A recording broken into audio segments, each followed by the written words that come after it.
മോണരോഗങ്ങളെക്കുറിച്ച് oral medicine and radiology consultant captain doctor Vivek V സംസാരിക്കുന്നു.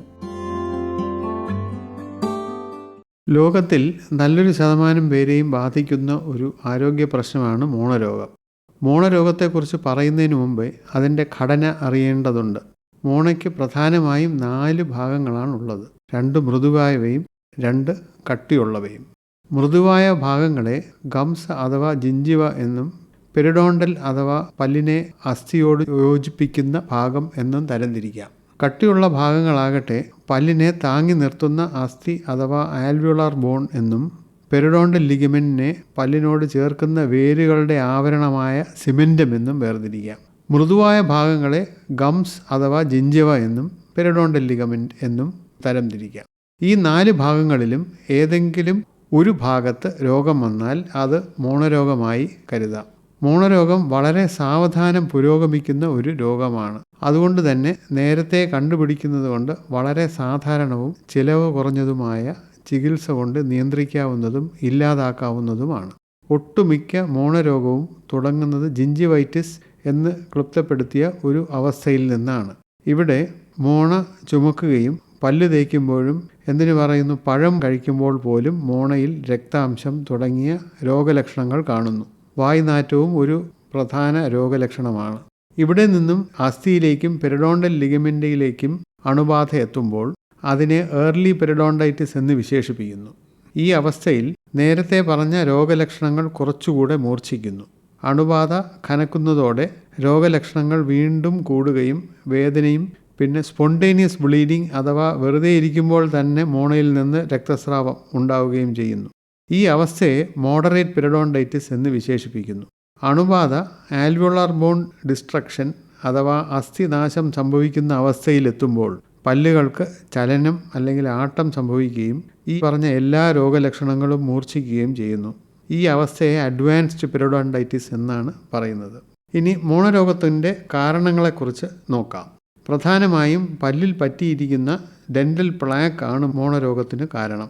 Plaque എന്ന് പറയുന്നത് വായിലുള്ള ബാക്ടീരിയയും അവയുടെ ബൈ പ്രോഡക്ട്സും സലൈവറി പ്രോട്ടീൻസും എല്ലാം കൂടെ ചേർന്ന് ഒരു ബയോഫിലിം എന്ന് വിശേഷിപ്പിക്കാവുന്ന ഒന്നാണ്. ഈ ബയോഫിലിം അഥവാ പ്ലാക്ക് പല്ല് വൃത്തിയാക്കുന്ന പ്രക്രിയ കഴിഞ്ഞ ഉടനെ തന്നെ പല്ലിന് മുകളിൽ ഉണ്ടാകുന്നു എന്ന് ഉള്ളതാണ് അതിൻ്റെ വിശേഷം. അതുകൊണ്ട് തന്നെ ദിവസേന 2 നേരമെങ്കിലും പല്ല് വൃത്തിയാക്കുക എന്നത് മോണയുടെയും പല്ലിൻ്റെയും ആരോഗ്യത്തിന് പ്രധാനമാണ്. ഡെൻ്റൽ പ്ലാക്ക് എന്ന ബയോഫിലിം അടിഞ്ഞുകൂടുന്നതിനും ദന്ത മോണരോഗങ്ങളെ പ്രധാനമായും വർദ്ധിപ്പിക്കുന്നതും ആയ ഘടകങ്ങൾ ആണ് ശുചിത്വമില്ലായ്മ, പുകവലി, പുകയില ഉപയോഗം എന്നിവ. പ്രമേഹം അഥവാ ഡയബറ്റിസ് ജനിത കാരണങ്ങളും ഓട്ടോ ഇമ്മ്യൂൺ രോഗങ്ങളും മോണരോഗം ക്രമാതീതമായി വർദ്ധിപ്പിക്കുവാൻ കാരണമാകുന്നു.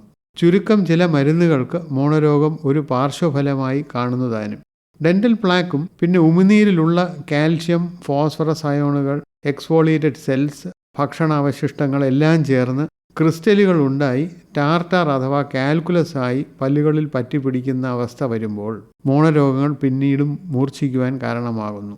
ടാർട്ടാർ, കാൽക്കുലസ് എന്നിവ കട്ടിയുള്ളതും ശക്തമായി പല്ലിൽ ഒട്ടിയിരിക്കുന്നതുമായതുകൊണ്ട് സാധാരണ ബ്രഷിംഗ് കൊണ്ട് മാറ്റാൻ പറ്റില്ല.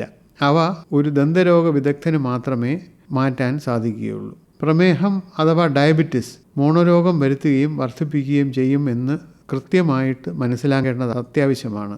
പുതിയ പഠനങ്ങൾ വെളിപ്പെടുത്തുന്നത് പ്രമേഹം കാരണം മോണരോഗം വരുമെന്നും മോണരോഗം കാരണം ഇൻസുലിൻ റെസിസ്റ്റൻസ് ഉണ്ടാകുന്നു എന്നും അത് കാരണം പ്രമേഹം മൂർച്ഛിക്കുന്നു എന്നുള്ളതാണ്. പ്രമേഹത്തിനെ കുറിച്ചുള്ള പഠനങ്ങൾ തെളിയിക്കുന്നത് എന്തെന്നാൽ ഒരു ദന്തരോഗ വിദഗ്ധൻ്റെ അടുത്ത് ചെന്ന് പല്ല് ക്ലീൻ ചെയ്യുന്ന ഒരു സാധാരണ ചികിത്സ കൊണ്ട് തന്നെ പ്രമേഹ നിയന്ത്രണത്തിന് ഒരു മരുന്ന് കൂടെ ചേർക്കുന്നതിന് തുല്യമായ ഒരു പരിപാടിയാണ് എന്നാണ്. പ്രമേഹത്തിന് പുറമെ ചില ഹോർമോൺ വ്യതിയാനങ്ങൾ മോണരോഗത്തിന് കാരണമായേക്കാം. സ്ത്രീകളിൽ പ്രത്യേകിച്ചും പ്രായപൂർത്തിയാകുമ്പോൾ ആർത്തവ വിരാമം സംഭവിക്കുമ്പോഴും ആർത്തവ സമയത്തും ഗർഭസ്ഥാവസ്ഥയിലും മറ്റും കണ്ടുവരുന്ന ഹോർമോൺ അസന്തുലിതാവസ്ഥ പലപ്പോഴും മോണരോഗത്തിന് കാരണമാകുന്നു. പ്രഗ്നൻസി ജിഞ്ചിവൈറ്റിസ് എന്ന രോഗം തന്നെയുണ്ട്.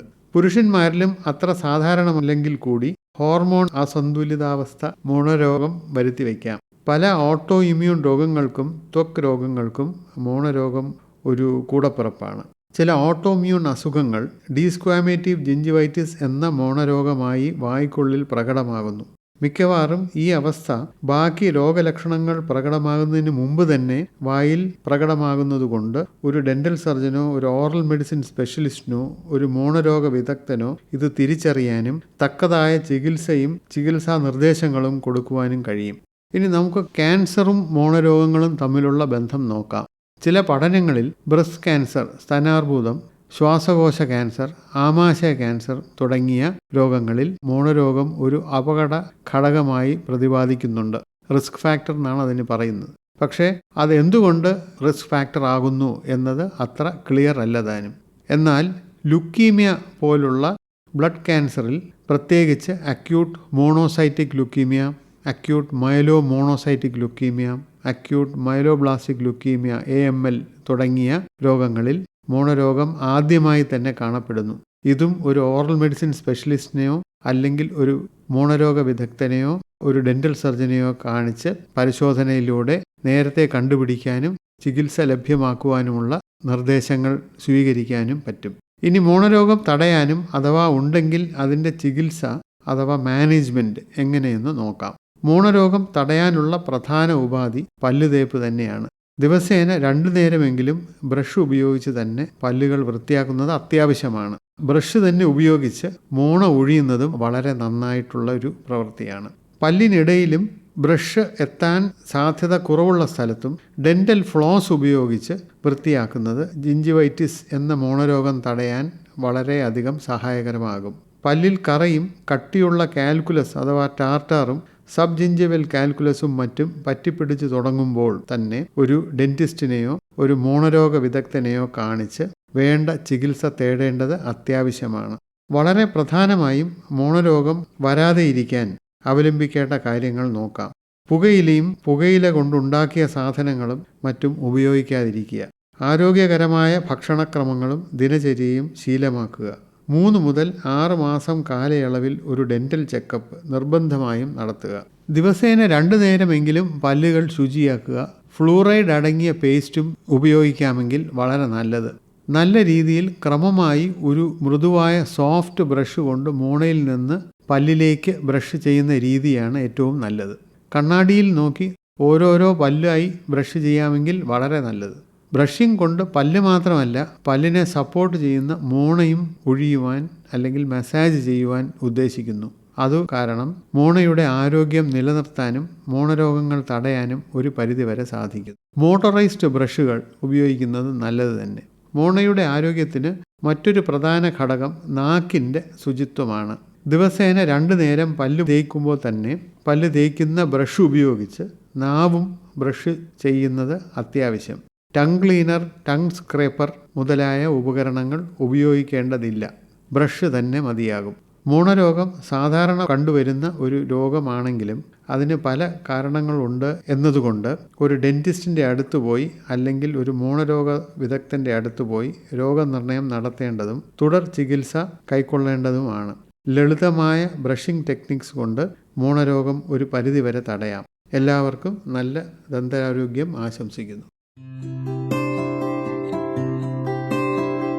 മോണരോഗങ്ങളെക്കുറിച്ച് ഇതുവരെ സംസാരിച്ചത് oral medicine and radiology consultant captain doctor Vivek V. പ്രകാശധാര